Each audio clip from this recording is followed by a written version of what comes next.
Bagaimana pandangan masyarakat saat ini tentang sesaji?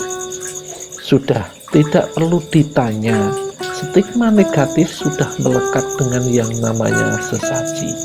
Saat ini masyarakat Indonesia pada umumnya sudah sejak lahir ceprot, sudah dibisiki sesaji itu syirik. Di bangku sekolah, sesaji itu kan dunia klinik. Jangan percaya klinik. Model sesaji itu yang membuat dunia ilmu pengetahuan tidak berkembang. Masuk dunia kedokteran, sesaji itu kan yang sering digunakan pemilik pengobatan-pengobatan alternatif.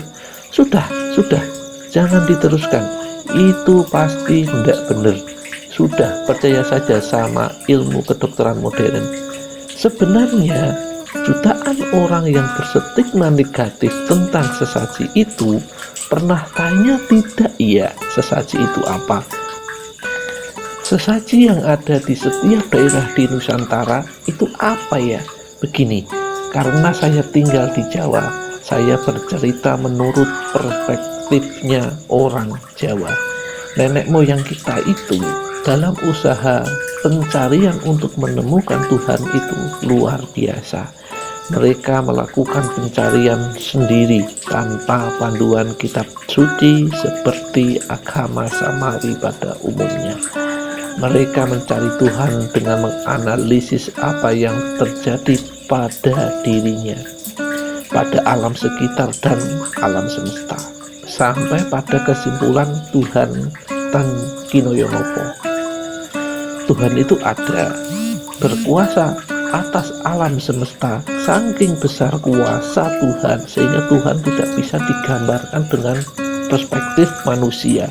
Manusia tak akan mampu melihat, menilai, menggambarkan Tuhan dari sisi yang utuh, hanya bisa secuil sehingga itu tidak benar, apalagi benar. Bahkan apapun yang kita lakukan itu hanya usaha untuk benar, menuruti maunya Tuhan. Tapi apakah itu memang sudah benar ya kita tidak tahu. Urip sekedar mencari berkahing Gusti Pangeran, sekedar berharap diberkahi Tuhan, bahkan tidak mikir surga dan neraka. Sudah itu bukan wilayah manusia. Dengar kata pangeran itu tadi, juga ada yang sinis. Kok Tuhan disebut pangeran? Pangeran itu kan pahlawan kemerdekaan, Pangeran Diponegoro. Mereka tidak paham. Di Jawa itu ada Dosonomo, Kirotoposo, Jarwodoso, Garbo, Sanepan. Pangeran itu artinya tempat ngenger, tempat bersandar, tempat menaruh harapan, tempat meminta perlindungan, tempat berserah diri sekaligus yakin dialah yang akan memenuhi apa yang dibutuhkan. Siapa lagi itu kalau bukan Tuhan? Seorang anak raja disebut pangeran itu di Jarwodoso. Betapa beratnya gelar itu akan menjadi wakil Tuhan, menjadi pelindung rakyat, menjadi tempat ngengernya rakyat. Segala harapan rakyat ada di pundaknya. Sehingga dalam bertindak tanduk, bertingkah laku harus selalu ingat beban gelar itu. Rumangsamu enak jadi pangeran. Itu tidak enak sama sekali. Lahir-lahir sudah memikul beban sebesar itu. Enak itu kan kalau yang tidak mau mikir kayak si Pak Ijo, pikirannya seneng-seneng. Kalau pangeran beneran ya lain cerita. Tapi sekarang pangeran sudah tidak ada ya.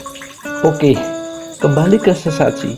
Dalam pencarian Tuhan yang bersandar menengok ke diri, alam sekitar dan semesta, ketemu bagaimana tatanan kehidupan yang diharapkannya. Setidaknya mendekati maunya Gusti. Melalui sesaji salah satunya sebagai bahan refleksi diri. Misal, dalam sesaji ada kelapa muda, ada bunga mawar, bunga kenongo, bunga kantil, kloso lempit, kendi, pisang, alas klaras jati, ada telur, kadang diapit dengan pring deling dan lain-lainnya. Kelapa itu cikal. Jadi agar kita ingat-ingat selalu cikal bakal asal usul kita, jasa orang tua, jasa sesepuh, termasuk meresapi maksud Tuhan menciptakan kita. Mawar, bunga mawar, kehidupan di dunia ini mawarno-warno, berwarna-warni. Jadi tidak usah kaget dengan berbagai kejadian, perbedaan pandangan. Perbedaan itu fitrah. Kalau kita selalu ingat mawar, terjadinya konflik bisa diminimalisir. Hati dan pikiran pun tentram. Bunga kenongo, kenong ini kenongono ning kudu waspada duwe paugeran. Manusia diberi kebebasan di dunia, boleh berbuat begini begitu, tetapi harus hati-hati. Apa yang dilakukan melanggar aturan atau tatanan kehidupan tidak. Bunga kantil, kumantile ati, boleh saja punya berbagai keinginan, tetapi sebelum menyalurkan hasrat tersebut jangan lupa dipertimbangkan pada hati. Enak tidak sih di perasaan, di hati mengganjal tidak. Pakailah rasa. Kloso lempit, kloso itu tikar yang bahan bakunya dari daun pandan. Kloso digelar biasanya buat sarasehan, buat duduk, buat rebahan. Kloso itu mengingatkan saja, semoga di dunia ini mendapat tempat yang baik untuk dirinya dan bagi lingkungan maupun alam semesta. Hidup membawa kedamaian dan ketentraman, bisa menempatkan diri dan ditempatkan oleh Gusti di jalan kedamaian dan keselamatan. Ups, sudah berapa menit ini? Terkait sesaji, saya lanjutkan sebentar lagi saja di sesi 2. Kalau kepanjangan nanti bunek lagi ya. Intinya, apalah arti cinta kalau hanya di mulut saja?